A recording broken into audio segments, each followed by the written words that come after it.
quand je m'approche de Dieu et que je n'ai pas mangé, parce que je n'ai rien à manger, mais Dieu le sait déjà. Mais quand j'entre avec des louanges, d'actions de grâce, je commence à louer le Seigneur, à chanter ses cantiques, à dire combien il est bon. Il va pouvoir, excepté Paul et Silas qui étaient emprisonnés pour l'évangile, mais les autres ne savent pas pourquoi ils étaient en prison. Mais tous ces prisonniers-là, personne n'est parti. Parce qu'il y avait la présence de Dieu dans cette prison, à cause de deux hommes qui ont choisi de louer Dieu malgré la souffrance. Ils ont choisi de glorifier le nom de Jésus-Christ malgré la souffrance, malgré l'injustice. Aujourd'hui, nous allons parler de comment nous approcher de Dieu. On va lire les psaumes 100 à partir du verset 4. Psaume 100, verset 4 jusqu'au verset 5. La parole de Dieu nous dit: entrez dans ses portes avec des louanges, dans ses parvis avec des cantiques.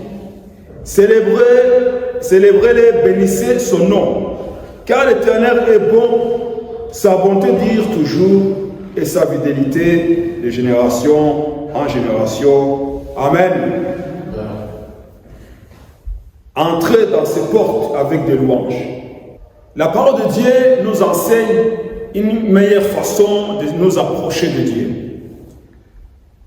Nous avons souvent l'habitude de nous approcher de Dieu par des demandes.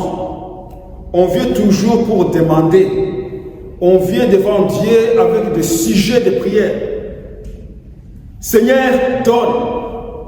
Seigneur, écoute-moi. Seigneur, tu ne vois pas ce qui m'arrive.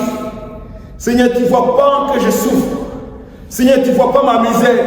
Donc on entre dans la présence de Dieu avec des plaintes, des murmures, des complaintes. Mais ici, la Bible nous montre une meilleure façon de nous approcher de Dieu. La Bible dit: entrez dans ses portes avec des louanges et des actions de grâce, reconnaissant que notre Dieu est bon. Peu importe la situation, peu importe les circonstances, peu importe la souffrance qu'on traverse, les problèmes qu'on a, Dieu nous appelle à nous approcher de son trône avec un cœur reconnaissant. Dans Hébreux chapitre 13, verset 15, la Bible nous dit: par Jésus, offrons sans cesse à Dieu un sacrifice de louange, c'est-à-dire le fruit des lèvres qui confessent son nom. Un sacrifice de louange. Donc la Bible dit que déjà c'est un sacrifice. Ça veut dire quoi? Ça veut dire que je sais que je vais mal. Je sais qu'il y a des problèmes dans ma vie. Je sais que la situation est compliquée et difficile. Mais je dois me faire violence. Je dois entrer dans la présence de Dieu avec des louanges. Donc les paroles qui doivent sortir de ma bouche quand je me présente devant Dieu, ce ne sont pas « Seigneur, tu ne vois pas que je souffre ». Ce ne sont pas des paroles « Seigneur, tu ne vois pas que ma situation est difficile ». Ce sont des paroles de louange, des sacrifices de louange. Donc la louange t'appelle un sacrifice. Parce qu'elle ne dépend pas toujours des circonstances. Ce n'est pas parce que je me sens bien que je dois louer le Seigneur. Ça, c'est l'hypocrisie devant Dieu. Parce que j'ai tout ce que j'ai besoin et que ma santé est en béton et que mon compte en banque est rempli, alors que je viens louer le Seigneur, ça c'est de l'hypocrisie. On doit louer le Seigneur quand il fait bon et quand il fait mauvais. Quand tout va bien et quand tout va mal. C'est ça, c'est que la Bible dit, un sacrifice de louange. Donc je viens dans la face de l'Éternel, je dois d'abord reconnaître qui il est. Reconnaître sa grandeur, reconnaître sa puissance, reconnaître sa bonté et sa miséricorde. La Bible dit que ses compassions se renouvellent chaque matin. Chaque matin, ses compassions se renouvellent. Ça veut dire quoi? J'ai passé une mauvaise nuit, mais quand je me lève, je sais que les compassions de Dieu se sont renouvelées. Amen. Donc, j'ai eu des cauchemars. Peut-être parce que je suis allé dormir l'estomac vide. J'ai rien à manger. Parce que je suis allé dormir, sachant que le créancier va venir le matin pour demander son argent. Sachant que demain, je n'ai rien à donner aux enfants. Je dors, mes pensées voyagent ailleurs, à gauche, à droite. Mes draps sont remplis de larmes.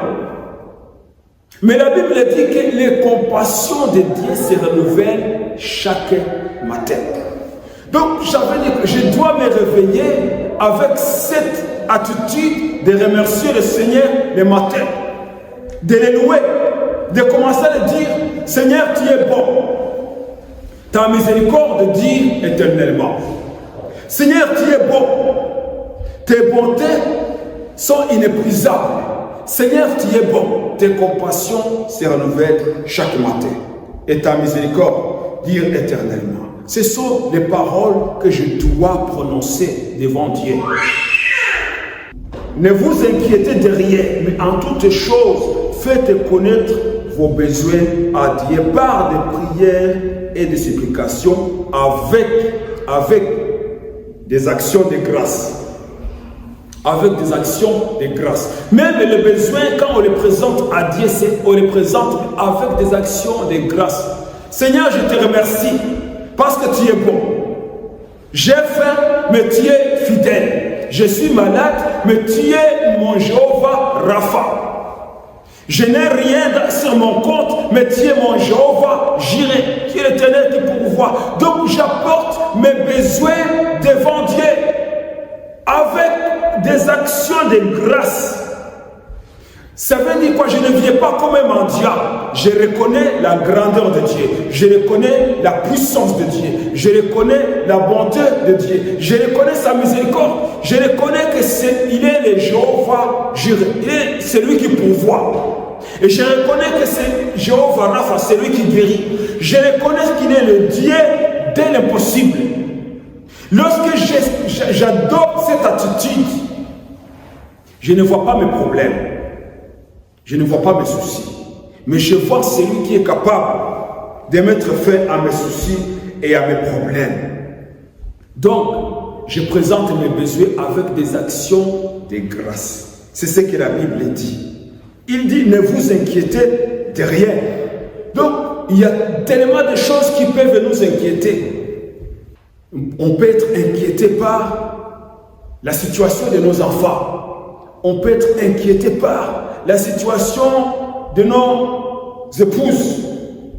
Ou nos épouses peuvent être inquiétées par la situation de leur mari. On peut être inquiété par la situation de l'église même. Il y a des choses, tellement de choses qui peuvent nous inquiéter. Mais que dit la Bible? Il dit, ne vous inquiétez de rien. Ça, c'est un commandement que Dieu nous donne. C'est un ordre. Ne vous inquiétez de rien. Mais Dieu sait qu'il y a des choses qui peuvent inquiéter les gens. Dieu le sait tellement. Il les connaît. Mais il dit, ne vous inquiétez pas. Ne vous inquiétez de rien.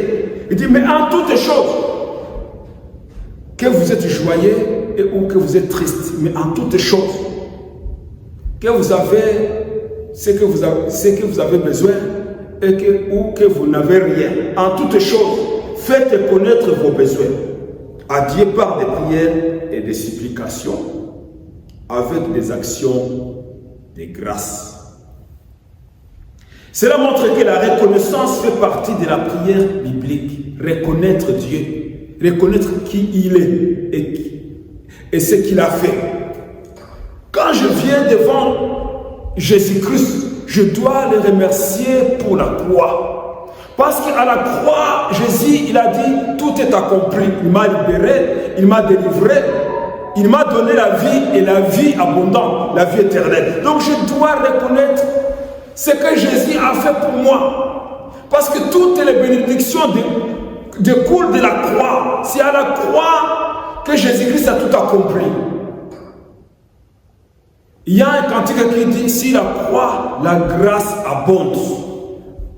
comme un fleuve constamment sur la croix. Jésus, à la croix de Golgotha, a dit, tout est accompli.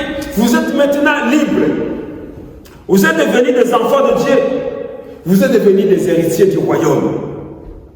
Lorsque nous adoptons cette attitude de reconnaissance, de savoir que l'inquiétude ne va rien changer dans ma vie.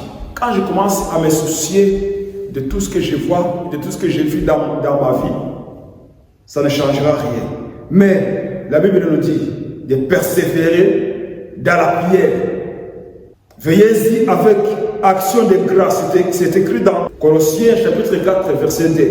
Persévérez dans la prière, veillez-y avec action de grâce. Donc la Bible insiste sur l'action de grâce dans nos temps de prière. Quand nous prions, les actions de grâce doivent prendre toute la place.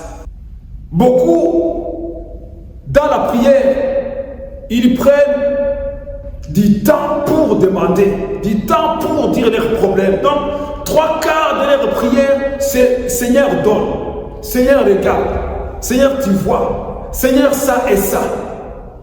Mais ici, là, tous ces versets nous montrent que les actions de grâce doivent prendre même toute la place. Parce que Dieu sait que nous avons besoin, il le sait. Quand je m'approche de Dieu et que je n'ai pas mangé, parce que je n'ai rien à manger, mais Dieu le sait déjà. Mais quand j'entre avec des louanges d'action de grâce, je commence à louer le Seigneur, à chanter ses cantiques, à dire combien il est bon. Il va pouvoir. Il va pouvoir. Il va résoudre mes problèmes. Mais si Dieu me voit toujours comme un mendiant, mais celui-là, il ne sait pas qui je suis. Il ne sait même pas que je sais qu'il a des problèmes. Il vient toujours devant moi, commence à énumérer ses problèmes. Tous les jours, c'est ce qu'il sait dire seulement. Mais que Dieu nous aide. Donc la vigilance de la prière est liée à la reconnaissance. La reconnaissance. Remercier Dieu. Être reconnaissant pour tout ce qu'il a fait. Il y a un cantique qui dit, compte les bienfaits de l'Éternel. Mets-les tous ensemble. Compte-les. Tu verras combien ils sont grands, combien ils sont beaux. Ce que le Seigneur a fait, ce que le Seigneur continue de faire. Mais Dieu, il regarde son peuple et dit, ne vous inquiétez pas. Alors il est difficile de dire à quelqu'un qui vient de perdre sa maison, quelqu'un qui vient de perdre son enfant, ou quelqu'un qui vient de perdre son épouse ou sa femme, quelqu'un qui vient de perdre ses finances, son affaire, de lui dire, ne t'inquiète pas. C'est facile à dire. Mais comment lui va gérer cette situation? Mais Dieu, lui, il sait. Il dit, ne t'inquiète pas. Ne vous inquiétez pas. Quand Dieu dit, ne vous inquiétez pas, on ne doit pas commencer à dire, mais tu ne vois pas que ma situation est beaucoup plus difficile que la situation des autres personnes. Mais Dieu sait toutes ces choses. Mais quand il dit, ne vous inquiétez pas, Dieu ne choisit pas à qui il va le dire. Il dit à son peuple, si vous êtes un enfant de Dieu, la Bible dit, ne vous inquiétez pas. Peu importe la situation, peu importe ce qui vous arrive.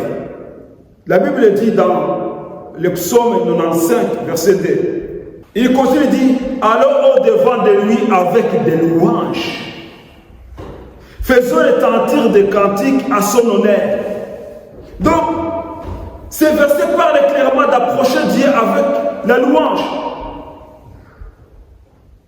C'est ce que Dieu demande. Et c'est ce que Dieu attend de nous. Que lorsque nous nous approchons de lui, nous oublions tout ce qui nous pèse sur nous. Nous commençons d'abord à le louer. Et quand on commence à louer le Seigneur, quand on commence à reconnaître ce qu'il est, quand on commence à l'honorer et à l'adorer, même ses poids commencent à tomber. Parce qu'il y a la présence de Dieu. Il y a Dieu qui est là. Il y a Dieu qui reçoit ces sacrifices de louange, ces paroles qu'on prononce devant lui.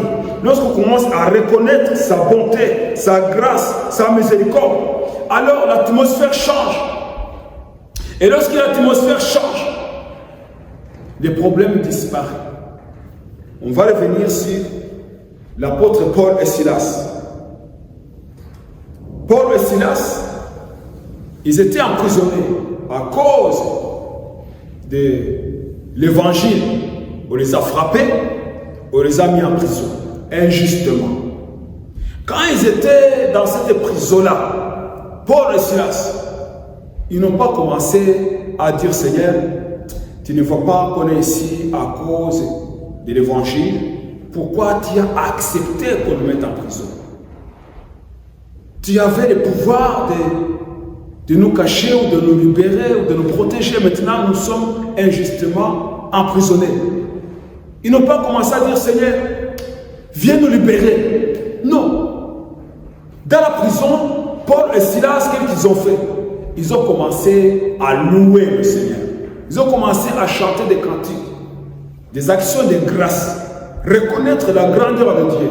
Dans la prison, à côté d'autres prisonniers, des criminels, ils ont chanté toute la nuit.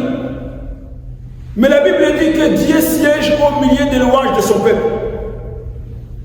Alors, Dieu qui était assis sur son trône, il est en train de recevoir ses louanges. C'était des sacrifices de louanges. Parce que Paul, ils étaient enchaînés, pieds et bras. Ils ne pouvaient pas bouger. Mais les chaînes qui étaient sur leurs bras, ce sont ce qu'ils utilisaient pour faire de la musique. Commencer à louer le Seigneur. La souffrance du corps ne signifiait rien pour leur vie. Ils avaient oublié que leur corps les faisait mal. Mais ils ont commencé à louer le Seigneur dans la prison. Là où il y avait des criminels, l'endroit où il y avait le ténèbre. Mais Dieu descend dans cette prison. Mais quand Dieu descend dans une prison pareille, ou dans un endroit où il y a le ténèbre, où il y a les problèmes, il va d'abord résoudre les problèmes. Dieu est descendu dans cette prison. Les chaînes sont tombées. Les portes sont ouvertes. Tout le monde était libre dans cette prison. Et c'était la nuit.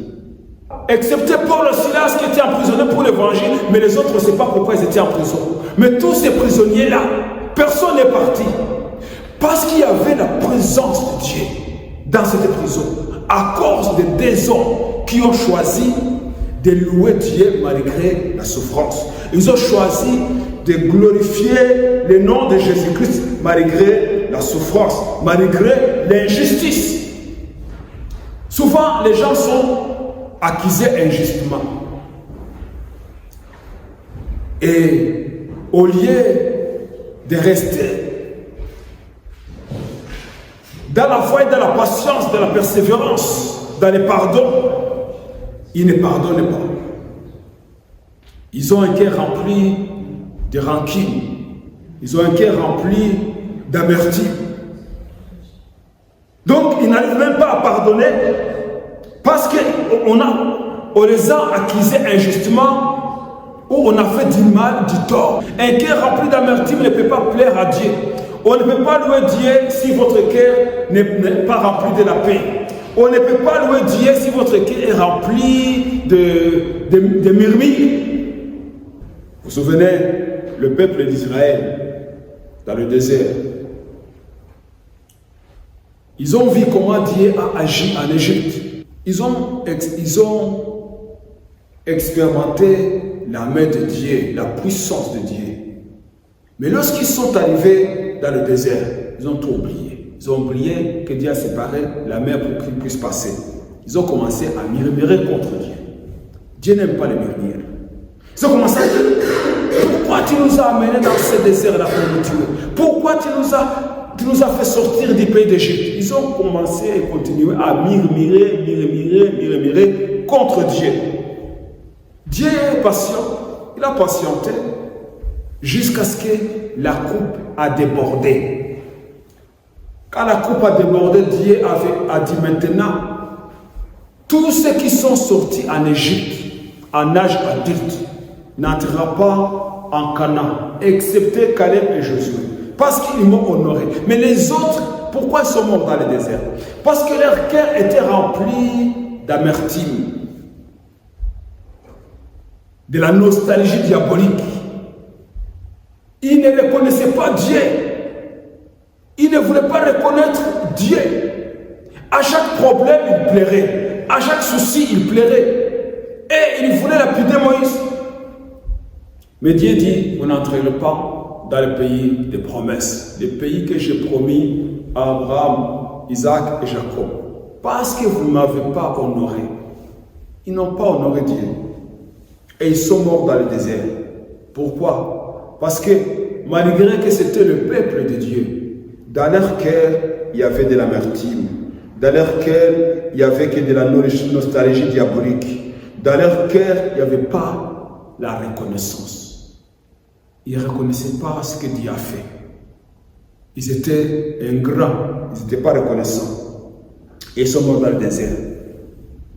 Et la Bible nous dit, dans le premier épître de Thessaloniciens, chapitre 5,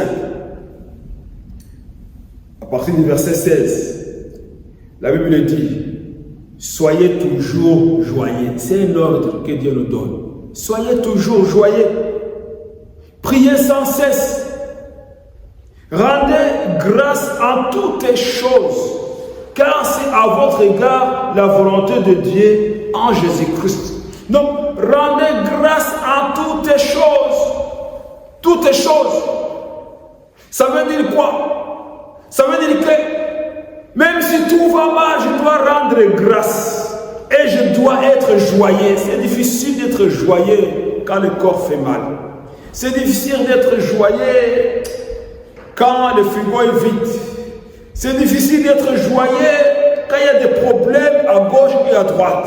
Mais la Bible dit, soyez toujours joyeux. Toujours. Ça veut dire quoi? Tous les jours. Ça veut... Donc la Bible ne veut pas dire que parce que lundi ça va bien, soyez joyeux, et que mardi arrive le changement, donc on n'est pas joyeux. Et mercredi, on va être encore joyeux parce qu'il y a de bonnes nouvelles, et que jeudi arrive de mauvaises nouvelles, on ne sera pas joyeux. Mais la Bible dit, soyez toujours joyeux. Soyez toujours joyeux. Et priez sans cesse. Pas de prière de dire Seigneur donne. Non, de prier avec des actions de grâce. Il dit, rendez grâce en toutes choses. Rendez grâce en toutes choses. Car c'est à votre égard la volonté de Dieu en Jésus. Donc c'est ce que Dieu veut. Dieu veut que nous puissions rendre grâce en toutes choses. Dieu veut que nous puissions les remercier tout le temps. Nous n'avons pas tout ce que nous avons. On n'a pas eu ce que nous avons demandé. On a prié pendant 40 jours, on n'a rien. Mais Dieu dit, rendez grâce en toutes choses. Amen. Et soyez toujours joyeux. Car c'est à votre égard la volonté de Dieu en Jésus-Christ. Remercier Dieu n'est pas seulement une option. La Bible dit que c'est la volonté de Dieu. C'est ce que Dieu veut. Qu'on puisse les remercier toujours. Qu'on puisse les remercier si tout va bien et si tout va mal. Les remercier. Je me suis levé le matin. C'est une grâce. Je dois les remercier. Je suis rentré à la maison, c'est sauf. Je dois les remercier. Amen. Les remercier, même si je ne vois pas le bout du tunnel et que je suis dans un endroit où je ne vois pas la solution. J'entends pas, il n'y a aucune voix qui me dise que demain ça va aller mieux. Mais je dois les remercier, le Seigneur, parce que c'est la volonté de Dieu en Jésus-Christ. Et prier sans cesse. Prier sans cesse, c'est pas dire Seigneur, écoute ma prière s'il te plaît. Résous mon problème s'il te plaît. C'est pas ça, prier sans cesse. Prier sans cesse en rendant grâce en toutes choses. Amen. Et la Bible continue à dire, je bénirai l'Éternel en tout temps. Je bénirai l'Éternel en tout temps. En tout temps. Ici, la météo peut nous apprendre beaucoup de choses. Parce qu'ici, ça change tellement. On peut se lever le matin, il fait très très froid. On sort, il y a un peu de soleil, et après-midi, il va pleuvoir, et le soir, il va geler. Donc, on peut avoir 4 saisons dans une journée. Donc, même la personne peut être comme la méthode de la Belgique. Le matin, il est joyeux, le soir, il est aigri. Pourquoi? Parce que soit il n'a pas eu ce qu'il voulait, ou soit personne a dit des mauvaises choses contre lui, et puis la joie disparaît, la joie revient, la joie disparaît. Mais ici, le psalmiste dit, je bénirai l'Éternel en tout temps. En tout temps. Ça veut dire quoi? Qu'il fait bon ou qu'il fait mauvais, que tout va bien, que tout va mal, je bénirai l'Éternel en tout temps. Sa louange sera toujours dans ma bouche. Toujours dans ma bouche. Mais notre problème, c'est que dans nos bouches, ce n'est pas la louange qui est dedans. Parfois, il y a même des insultes, il y a des mensonges, il y a des paroles vaines dans nos bouches. Mais ici, la Bible dit, sa louange sera toujours dans ma bouche. Toujours dans ma bouche. Dans ma bouche ne sortira pas de complète. Dans ma bouche ne sortira pas de murmures contre Dieu ou même contre mon prochain. Mais ça sera la louange. Sa louange sera toujours dans ma bouche. Donc ici, le roi David qui a écrit ce psaume montre que la louange doit être constante dans la vie du croyant. La louange. Je dois louer Dieu tous les jours, à chaque instant. Quelqu'un me frappe, je dis gloire à Dieu. Mais ce n'est pas ce qu'on voit. Quelqu'un te frappe, là tu montes en colère, tu vas aussi te venger. Tu vas dire, ah, telle personne, ce qu'il a fait, je vais pas oublier, je n'oublierai jamais ce qu'il a fait. Et pourtant, tu es un enfant de Dieu, tu es un chrétien. Je ne peux pas le pardonner. Ce n'est pas la louange qui est dans la bouche. Je ne peux pas oublier. Il m'a tellement blessé. Il m'a fait du mal. Alors là, est-ce que tu es un enfant de Dieu ou tu es un enfant du diable? Mais si tu es un enfant de Dieu, c'est ce que la Bible dit, le sacrifice de louange, ce n'est pas quelque chose de facile, c'est quelque chose qui coûte. Quand tu sais que quelqu'un t'a fait mal et que tu décides de pardonner, ça c'est un sacrifice, parce que ça coûte. Ce n'est pas facile. Dieu ne demande pas de choses faciles. Non. Être un enfant de Dieu et y demeurer, ce n'est pas facile. Ce n'est pas facile de marcher sur cette voie étroite. C'est difficile. Il y a des épines, il y a des cailloux, il y a des bêtes sauvages sur ce chemin-là. Mais dans ce chemin, qu'est-ce que Dieu nous appelle à faire? La louange, l'action de grâce. Bénir le Seigneur en tout temps, toujours. Donc la louange doit être constante dans notre vie, tous les jours. Car c'est la volonté de Dieu. Si dans la bouche d'un enfant de Dieu, il y a toujours la louange, l'action de grâce, la reconnaissance, là Dieu se manifeste. Amen. Dieu se manifeste. Pourquoi? Parce que Dieu, il n'aime pas écouter un enfant, son enfant en train de demander d'être comme un mendiant alors que c'est un enfant de Dieu. L'apôtre Paul, il a dit, Dieu nous a bénis de toutes sortes de bénédictions dans les lieux célestes en Christ. L'apôtre Paul n'a pas dit que Dieu va nous bénir. Il a dit qu'il nous a déjà bénis. Donc nous marchons avec ces bénédictions. Et ces bénédictions aussi, c'est la patience, c'est la persévérance, c'est le pardon, c'est la joie, c'est la paix. Lorsque je choisis de pardonner, je marche dans l'obéissance, même si c'est difficile. Lorsque je choisis de remercier Dieu, malgré que ma vie est difficile, là, qu'est-ce que je fais? Je reçois les bénédictions. Je vis avec les bénédictions que Dieu nous a données.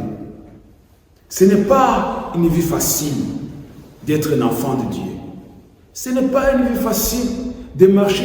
Jésus a dit, le chemin là qui va au ciel, il est étroit. Donc pour y passer, il faut faire régime. Il faut faire régime pour passer dans ces chemins-là. Il y a aussi des choses qui peuvent nous salir dans ces chemins-là. Donc on doit faire attention. Attention à ce que nous disons. Parce que tout dépend de ce que nous disons. Et ce que nous méditons à l'intérieur. Parce que ce que nous méditons à l'intérieur, c'est ce qui sort de nos bouches. Lorsque le cœur est joyeux, on a de belles paroles. Lorsque le cœur est triste, on a des complaintes et des plaies. Lorsque le cœur est rempli d'amertume, de colère, ce sont ces paroles de colère, d'animosité qui sortent. De vengeance, de manque de pardon. Pourquoi? Parce que notre cœur n'est pas entier à Dieu. Mais lorsque le cœur est entier à Dieu, on est comme Paul et Silas. On nous frappe, on nous met en prison, mais qu'est-ce qu'on fait? On loue le Seigneur. On élève le nom de Jésus. On adore Dieu, on chante, on les remercie. On n'accuse pas Dieu. On ne commence pas à dire, Seigneur, tu ne vois pas qu'on souffre. Non, on le loue. Et quand on le loue, les secours arrivent. Paul et Silas, on ne voit pas dans la Bible qu'ils étaient en train de prier pour que Dieu vienne les libérer. Non, ils n'ont pas prié pour que Dieu vienne les libérer. Ils ont seulement loué le Seigneur. Ils ont adoré le Seigneur. Et Dieu est venu. Et quand Dieu est venu, les chaînes sont tombées, ils étaient libres. Et le lendemain, ceux qu'ils avaient mis en prison sont venus pour lui dire, vous êtes libre, vous pouvez partir. À cause de la louange, à cause de l'adoration. La louange, ce n'est pas seulement prendre la guitare et commencer à chanter. La louange, ce n'est pas se mettre à genoux et lever les mains vers Dieu. La louange, c'est se conformer avec la parole de Dieu. Ça veut dire quoi? Même mes pensées louent le Seigneur. Mes paroles louent le Seigneur. Mes œuvres louent le Seigneur. Même quand je viens et que je donne mon offrande, c'est une action. Donc c'est la louange. Ce que je fais, je dois le faire au nom de Jésus-Christ, comme l'apôtre l'a dit. Tout ce que l'apôtre Paul l'a dit. Tout ce que vous faites, faites-le au nom de Jésus-Christ. C'est ça la louange. Je vais travailler dans mon travail officiel. Donc, je dois le faire au nom de Jésus-Christ. Je suis chez moi à la maison, je fais la vaisselle, je le fais au nom de Jésus-Christ. Je mange au nom de Jésus-Christ. C'est ce que l'apôtre Paul dit. Tout ce que vous faites, faites-le au nom de Jésus-Christ. Et à ce moment-là, on est en accord avec la volonté de Dieu.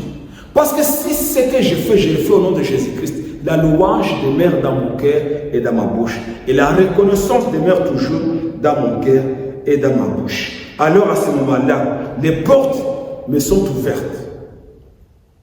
Dieu ne tarde pas à agir. Dieu ne tarde pas à se manifester. Pourquoi? Parce que quand il me voit, il dit, même s'il est dans la souffrance, même s'il est dans les besoins, il continue de me louer pour qui je suis. Donc il voit la fidélité. C'est ce que Jésus a dit. Celui qui est fidèle dans les petites choses, Dieu le confiera des grandes choses. On ne peut pas te confier des grandes choses si tu n'as pas été fidèle dans les petites choses.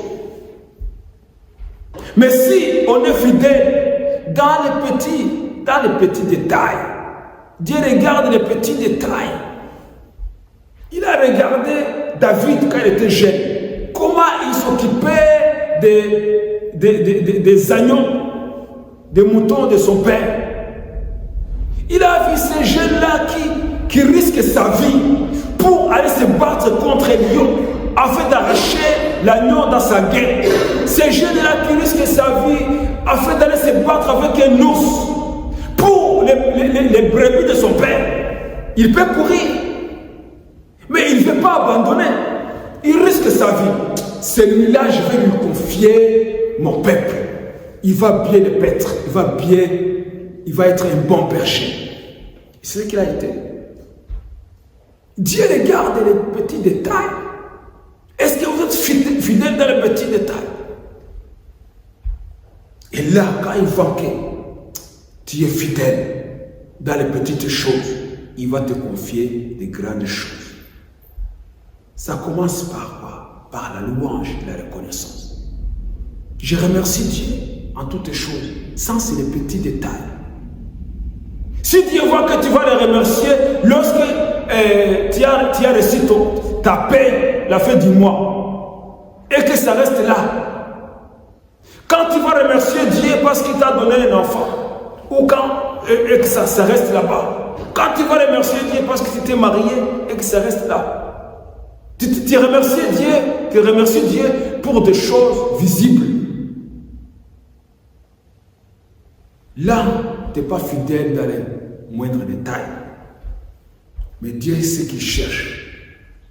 Est-ce que, même quand tu es là, à la maison, et que tu n'as pas sommeil, est-ce que tu remercies le Seigneur? Quand tu es là, chez toi à la maison, là où personne ne te voit, et que tu n'as rien à manger, est-ce que tu remercies le Seigneur? Lorsque tu es là, si le lit d'hôpital, en train de souffrir, de te battre pour vivre, est-ce que tu remercies le Seigneur? Ou est-ce que tu dis, pourquoi c'est à moi que ça arrive? Pourquoi c'est toujours moi que ça arrive? Est-ce que tu es en train de remercier le Seigneur ou tu es en train de murmurer contre Dieu?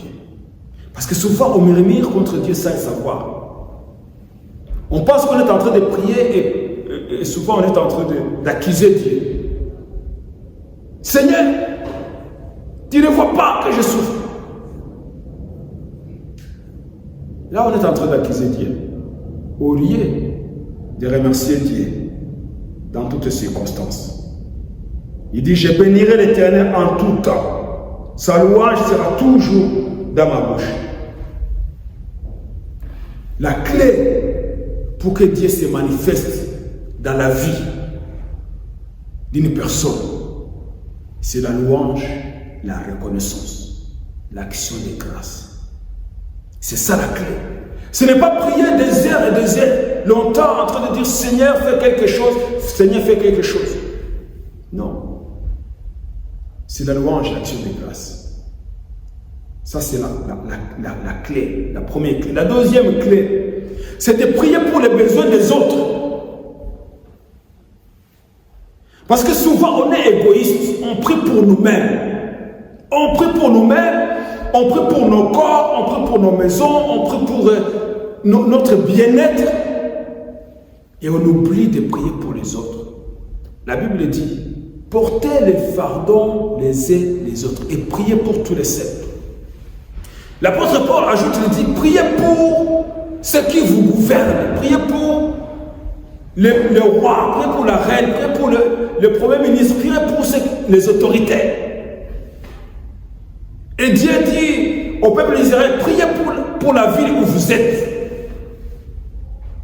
Donc quand on laisse l'égoïsme, l'hypocrisie, et qu'on commence à prier pour les autres, ça c'est la deuxième clé qui attire la faveur de Dieu. La première clé, c'est la louange, la reconnaissance. Donc, on entre dans la présence de Dieu avec des actions de grâce, la louange et la connaissance. Ça, c'est la première clé qui déclenche la puissance de Dieu. La deuxième clé, c'est de prier pour les autres. Prier pour les autres. Prier pour le salut des âmes. Prier pour l'Église. Donc c'est de se soucier des besoins des autres. Ça, c'est la deuxième clé qui amène la présence de Dieu. C'est quand on pense aux autres, on arrête de penser à nous. Parce que Dieu a pensé à nous. Et il est venu vers nous pour nous sauver. Et Jésus l'a dit, comme mon Père m'a envoyé, moi aussi je vous envoie. Donc Jésus, qu'est-ce qu'il faisait? Jésus, il allait partout résoudre les problèmes des autres. Quand il était à la croix, on leur a dit, toi tu as sauvé les autres, sauve-toi toi-même. Il avait le pouvoir de se sauver, mais ce n'était pas pour ça qu'il était venu. Il était venu pour mourir, pour nous sauver, pour nous délivrer. Donc ça, c'est la deuxième clé. Prier pour les autres. De la présence de Dieu, on est venu de la présence de Dieu, on a apporté nos actions de grâce, la reconnaissance, on loue le Seigneur, on a oublié nos problèmes, et après, on va prier pour les autres. Quand on va finir de prier, de présenter les besoins des autres, à ce moment-là, on présente nos besoins. Et souvent, on n'a pas besoin de les présenter. Dieu va agir. Pourquoi? Parce qu'il voit ton cœur. Il voit que tu as un cœur qui n'est pas partagé, que ton cœur est entier à Dieu. Le cœur qui pense aux autres. Le cœur qui pense à Dieu et qui pense aux autres. C'est ça, c'est le cœur là que Dieu cherche.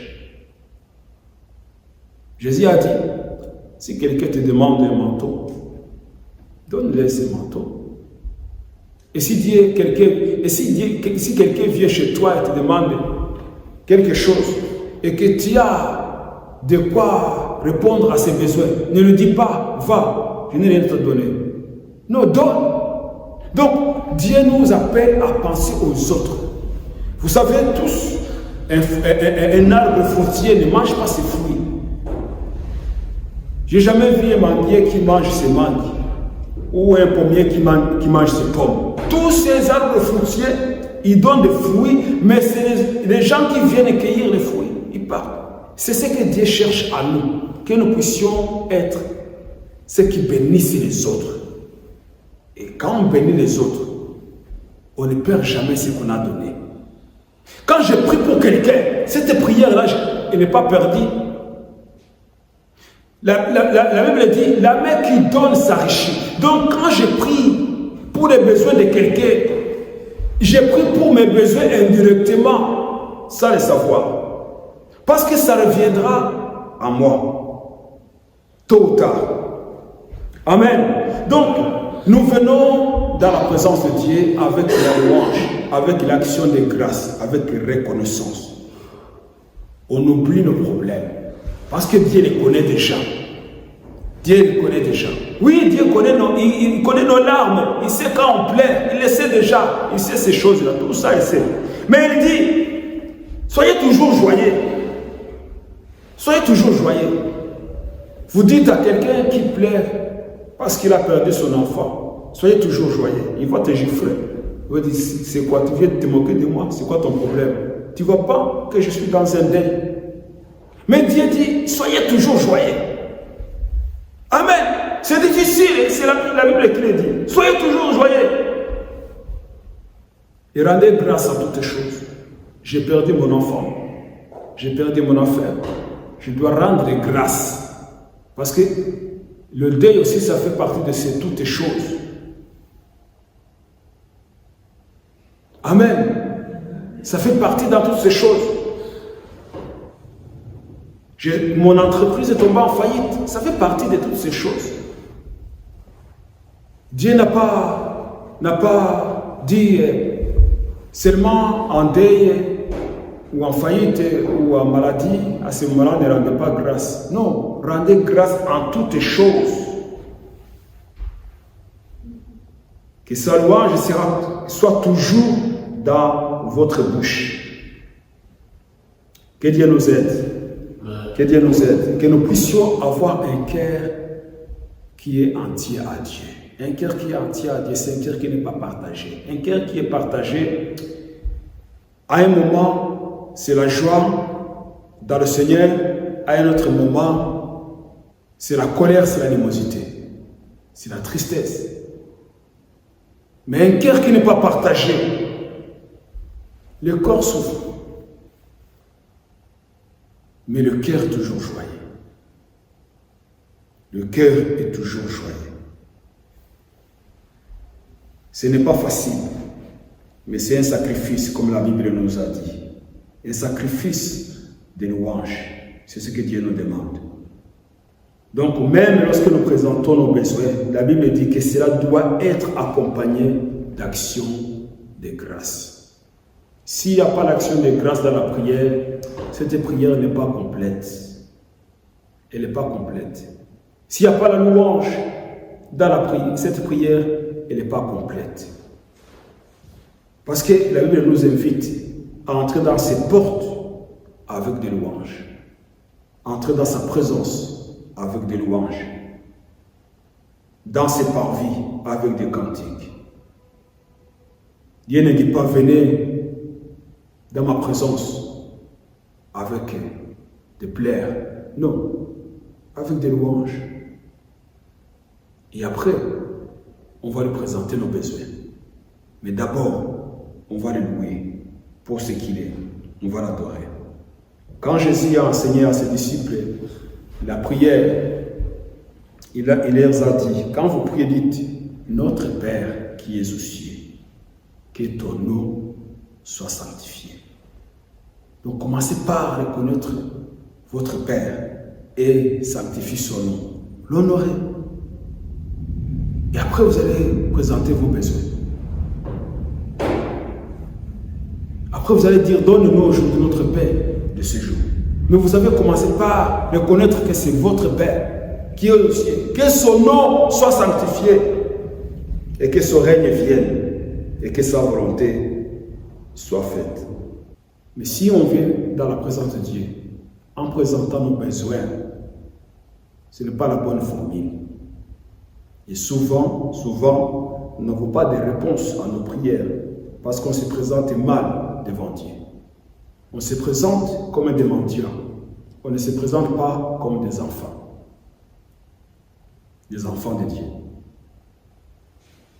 Et souvent, nous ne sommes pas répondus. La main de Dieu ne se manifeste pas.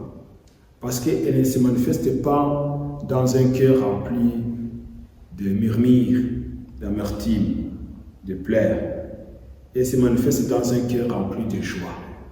Comme le cœur de l'apôtre Paul et de Silas lorsqu'ils louaient Dieu malgré la souffrance. Amen. Que Dieu nous aide et que la paix de Dieu remplisse nos cœurs, que nous puissions savoir que notre Dieu, il est bon et il est bon de le louer, de célébrer son nom, d'annoncer le matin sa bonté et sa fidélité pendant les nuits. On va terminer par là, mais on va réciter ce psaume, le psaume 34, verset 2. Il dit, je bénirai l'Éternel en tout temps. Je bénirai l'Éternel en tout temps. Quand tu traverses un moment difficile, souviens-toi de bénir l'Éternel. Que ce temps difficile, ça fait partie aussi du temps où on doit bénir l'Éternel. Je bénirai l'Éternel en tout temps. Sa louange sera toujours dans ma bouche. Si la louange demeure dans notre bouche, il n'y aura pas de mauvaises paroles, il n'y aura pas de jugement ni de critique, il y aura la louange dans nos bouches. Que Dieu nous aide. Prions le Seigneur.